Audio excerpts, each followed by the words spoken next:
It's 4 o'clock in the morning on a Tuesday, and it's baling time. Here's what we're working with today. When it's baling time, it's kind of all hands on deck. So we got farmer's brother and sister here helping us out. Someone will be in that tractor. This one right here is mine today.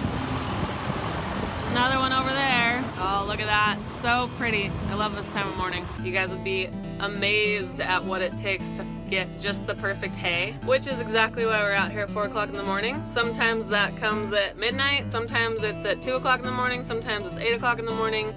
We just really never know, but we have to come out and check the hay and make sure that it's just the right amount of moisture in it, and then we go for it. So that's what we're gonna do right now. So we call these windrows. We just drive right next to them, in the small balers anyways. Just driving right next to the row. And then it goes back.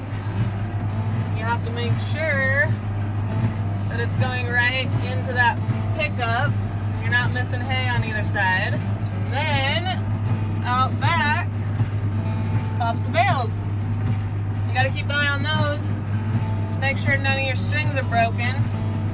You don't want any mushroom bales or smiley face bales. That's what the kids call them. So we're going about 2 miles an hour, which sounds painfully slow because, well, it is.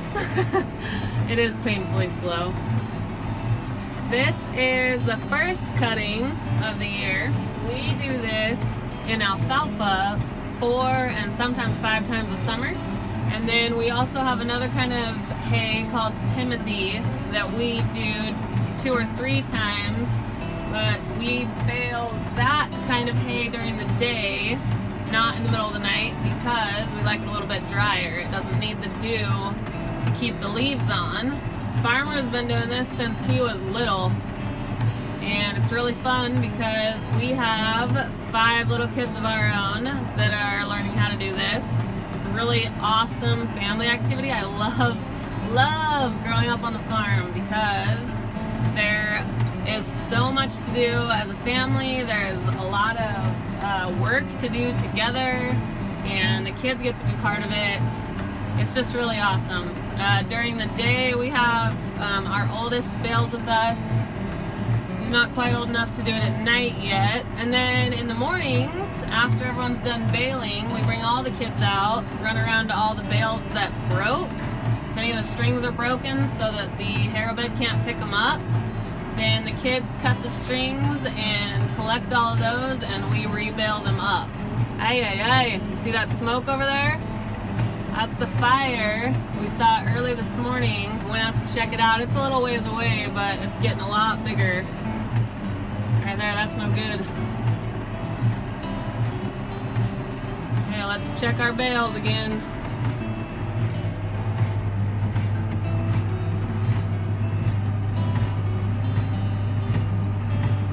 Not breaking any, that's a good sign. Don't you all wish you were driving a baling tractor at 4 o'clock in the morning? Now you can see the whole field that we're doing a little better because the sun's coming up. I'm working on this little corner one right here. This corner wiper. Just a 2-tower. Got a big, I think it's 150 acre field. Half of it last night farmer did with a big baler. And then we're finishing up the rest of it today. 3x4, that's a big bale. Well, we call it a big bale. There's actually bigger bales than that, but for us, that's the big size. And right now I'm making little 3-string bales. Those are the little ones. And that sunrise just keeps getting better and better. It's one of the reasons I love this so much. It's refreshing and beautiful to see that sunrise in the mornings. Another reason I fell in love with baling is because it's a huge family affair. All the kids get to go to grandma's to sleep over so that farmer and I can go out and work all night. They love it. And sometimes the cousins get to come over. It's super fun. So if you don't live on a farm right now, y'all better start looking for one.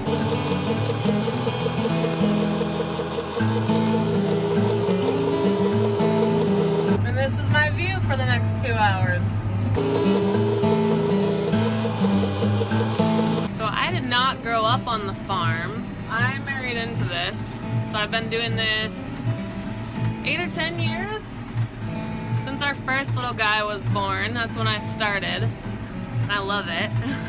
But it's insane how much thought and love goes into this whole process. It really is an art to get this hay just right. It comes down to the weather, the humidity, the temperature. They want leaf on the alfalfa because that's the most nutritious for the animals. We have to come out in the middle of the night and flop it over with our hands and feel it and check it.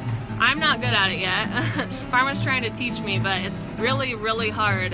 His dad was an expert at it, and now I would say he is an expert at it, but it's really a difficult thing to do. You have to be able to come out and feel the moisture in the air and feel it with your hands and make sure that it's just right, because if it's too wet, it can actually light the stack of bales on fire.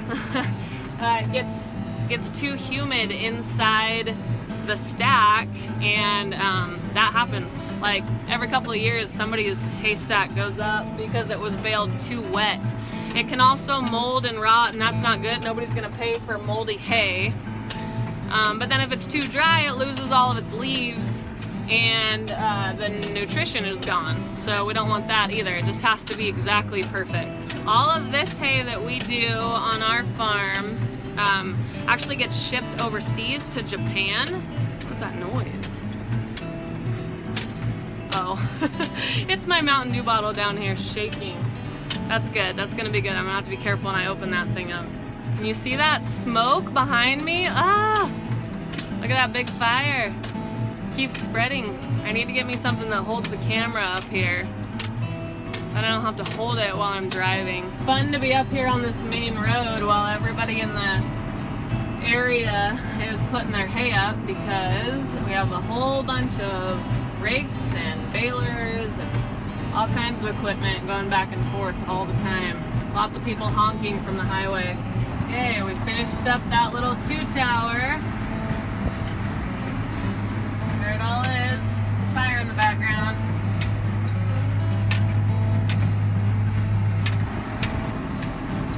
Now we still have a bunch of the big circle over there and another little pivot that you can't really see clear on the other side. But it's time to wake up little man so he can get out here and get to work too.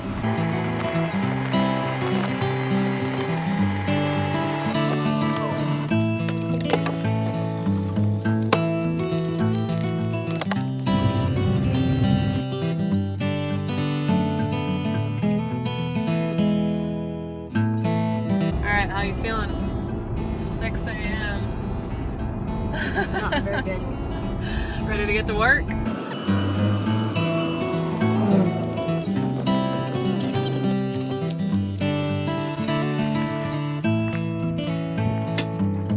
I gotta squeeze in here with you for a minute.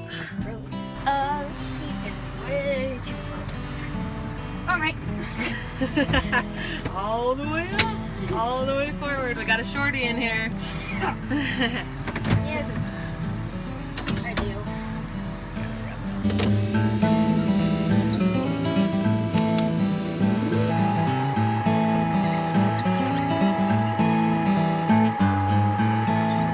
Bailing away so I can go help the kids at home.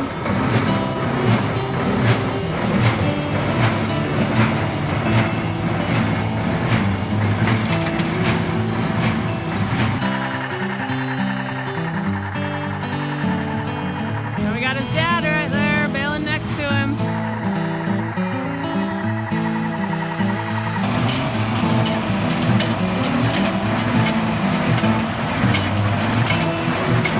There's the pickup, picks up hay, plunges it into the other side and shoots it out the back.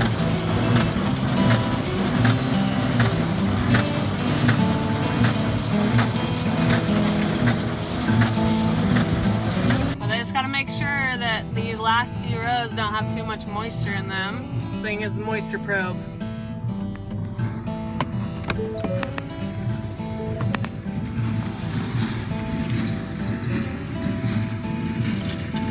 Can't be higher than 12, we're good. Oh, 10. One on the top. We're good.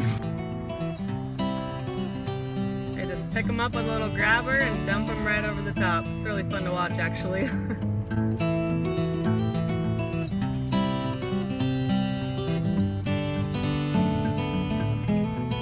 And you can see the stackers, the big bale stackers over there. That's how they unload. They're stacking into that huge pile over there. Shouldn't call it a pile. It is actually called a stack. Farmer would be ashamed about the words that I use sometimes.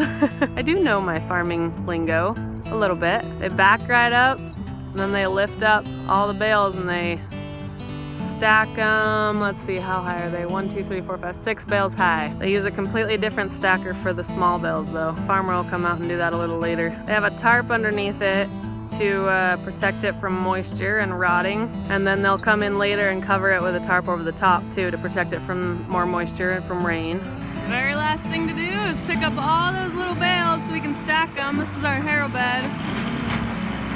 Just scoops them up, lays them all out nicely, and then pops them up.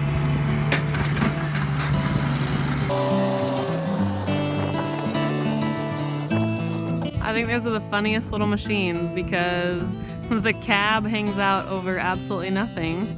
Looks like the whole thing should just fall forward on its face. I'm glad it doesn't though.